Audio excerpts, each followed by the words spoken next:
was kinda crying loud. The breeze is sounding sad. Oh no, tell me when did we become so cold and empty inside? Lost away a long time ago. Did we really turn that blind? We don't see that we keep hurting each other, no. All we do is just fight. Now we share the same bright sun, the same round moon. Why don't we share the same love? Tell me why not? Life is shorter than most have thought. If we say Cape Town has talent, we have the best rugby side in the country, Currie Cup champions, also the Cobra's fantastic side, many talented individuals and artists, one that also stands shoulders above many others, the king of comedy is classified as that across the country, and also the doctor of comedy. Let's welcome him on the show, Dr. Riaad Moosa. Assalamu alaikum. Wa alaikum salam. How are you? Alhamdulillah, how are you? I'm brilliant. We wanted to do this interview for a while now, but as you told me on the radio show that we hosted a few months back, you are an Igollywood star. So it's a bit difficult to get in touch with you. But finally we've got you now. Comedian, doctor, actor, magician. You were at the College of Magic also. We just spoke about that off camera. That's actually where my performing started. I always, when I was younger, I instinctually wanted to do, like, impersonate people. I used to do voices. That's what I used to do. But, like, during my teens, I sort of withdrew within myself, right? But I still like performing for some reason. So I would be very quiet. I still, to a certain extent, am like that. But then when I perform, it's like people go, like in a mondeling or something, people go, what's going on here, right? So a friend of mine, Abu Bakr Bray, in Standard 7, he comes to me with this pamphlet for the College of Magic in Lansdowne Road. It's in Lansdowne Road now, but that time it's in Plumstead. And he says, come, go do this. And I look at it and this is quiet. Let's go do it, right? But turned out, so I went, he didn't go, because his parents said magic is haram. Okay. So today he's in IT. Alright. And as a result of that. And I'm doing this. So that's sort of a strange, because I mean, people talk about it's not magic, like jadoo. It's like, it's just tricks. Like. Okay. So that's my first, so I used to perform. I used to do, and there's not many sort of Indian/Cape Muslim magicians. Like there are Indian magicians, but they're not called accountants. They're called. They make your taxable income disappear. That's what I know. Watch. They're quite good at that. They're very good at that. So I was doing that, and then after I started medicine. I used to do this like on amateur basis. I used to go to children's parties, things like that. And then started medicine. After fourth year medicine, I started doing comedy magic with a group of comedians. It was called the Cape Comedy Collective. And at that point, I was exposed to stand-up comedy for the first time. Now, the thing is, my magic always took a comedy slant. This is the thing. But I never knew about stand-up comedy. Hold my hand, there are many ways to do it right. Hold my hand. Winners Supermarket and Cash and Carry, Melkbos Street, Lentegeur, Mitchells Plain, the store that gives and saves you more, where every cent is well spent. 25 aisles of affordable goods, every household catered for. 5 special departments, Winners Supermarket and Cash and Carry, Melkbos Street, Lentegeur, Mitchells Plain, the store that gives and saves you more. Hold my hand, there are many ways to do it right. Hold my hand. A bit of a touchy subject, laughter and humor in Islam.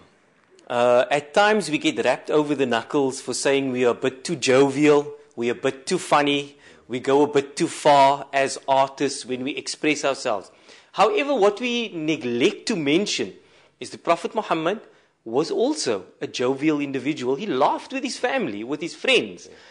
The importance of humor and comedy and the lighter side of life. I mean, we cannot be dreary, we cannot be dull for the rest of our lives or our entire lives. We'll be prophets of doom. The importance of shedding light on that. Well, this is the difficulty that people have. Now, me and there's another comedian, Azhar Usman. He's also he's a comedian from the United States, and he's very well sort of versed Islamically. And also he cares very deeply about his Islam. And he's read extensively about humor in Islam. And the essence of what is required is that your jokes must not be there to mislead. It must not be there to guide people on the incorrect path. That's the essence of it.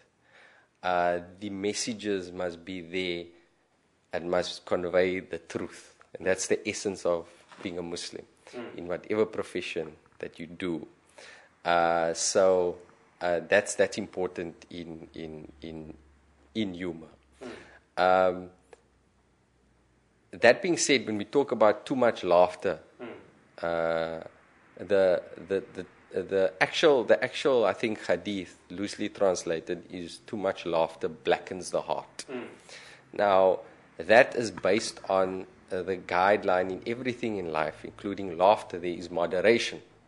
If there is excessive laughter and excessive enjoyment in life, you forget, and that's about focusing on the self, and focusing on just enjoyment, and focusing on just the nafs, and focusing on just the worldly gains.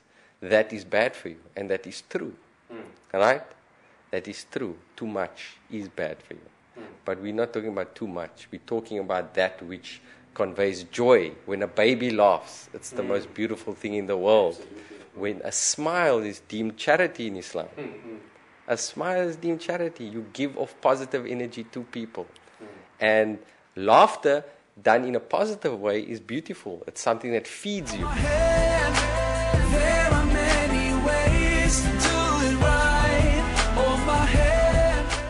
Portland's Meat Hyper, Merrydale and Montague Drives, ideal for all your meat deli requirements. Portland's Meat Hyper also caters for functions renowned for quality sausage, braai meat, super braai packs and chicken. Portland's Meat Hyper in Merrydale and Montague Drives, taste quality. Oh, my head. There are many ways to do it right. Oh, my head. I'm here with Riaad Moosa, comedian and actor, and we are in conversation regarding his profession as well as his personal life. Riaad, it's wonderful to be here in your company, and thank you so much for fitting us in your busy schedule. Thank you for having me. Riaad, you studied medicine and chose to be a comedian and an actor. Please share with us the reason for such a drastic choice. I've never actually changed. I never gave up the medicine. That's an important point to make, because it's almost happened organically. It almost happened just because of opportunities that came up.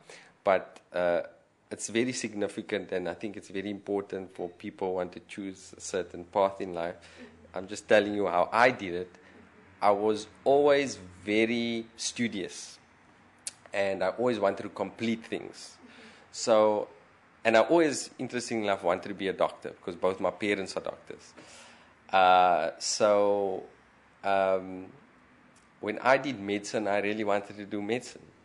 But along the way, I found this thing that I describe now as my bliss, the comedy. It's something that I would do even if I wouldn't, like, people ask me when am I going to go back to medicine and so on, and when am I going to stop comedy. I'll never stop comedy, inshallah. Because it's my bliss. It may not be my primary source of income, but I'll always want to think of a funny thought and perform it for an audience. My head. There are many ways to do it right. Oh, my head. Riaad, in Kung Fu we have a tradition, and that is to honor those who consistently contribute towards society and upliftment. So it not only makes reference to martial arts. So from my side, we honor what you do. You continue to keep the communities and citizens in South Africa in stitches and the world over. So from my side, we really honor what you do. Thank you, my brother. Oh, it's in nunchucks. So perhaps when you come back from your doctor's orders tour, we could possibly look at doing You must teach me. some of that. Okay. Thank you. Thank you. Cool. I do the proper one. I'm about to lose the battle and cross the line. I'm about to make another mistake. And even though I try to stay away, everything around me keeps dragging me in. I can't help thinking to myself, what if my time